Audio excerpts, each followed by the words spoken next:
میں ایک بند عاصی ہوں، خطا کار ہوں مولا۔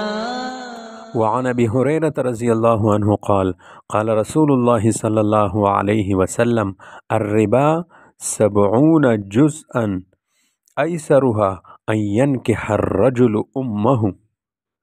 حضرت ابو ہریرہ رضی اللہ تعالی عنہ کہتے ہیں کہ رسول کریم صلی اللہ علیہ وسلم نے فرمایا، سود کے گناہ کے 70 درجے ہیں، اور ان میں سے جو سب سے ادنا درجہ ہے وہ ایسا ہے جیسے کہ کوئی شخص اپنی ماں سے جماع کرے۔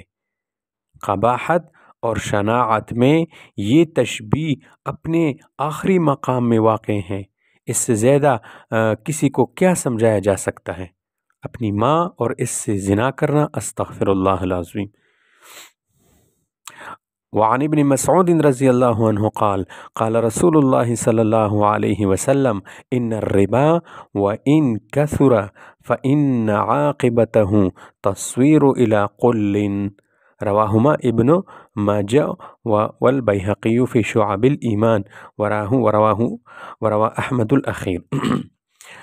حضرت ابن مسعود رضی اللہ تعالیٰ عنہ کہتے ہیں کہ رسول کریم صلی اللہ علیہ وسلم نے فرمایا، سود سے حاصل شدہ مال خواہ کتنا ہی زیادہ ہو مگر آخرکار اس میں کمی یعنی بے برکتی آ جاتی ہے۔ تو یہ دو روایتیں جو ذکر کی ہیں، ان دونوں روایتوں کو ابن ماجہ نے شعب الایمان میں، بیہقی رحمہ اللہ نے نقل کی ہے، اسی طرح دوسری روایت کو امام احمد رحمۃ اللہ علیہ نے بھی نقل کیا ہے۔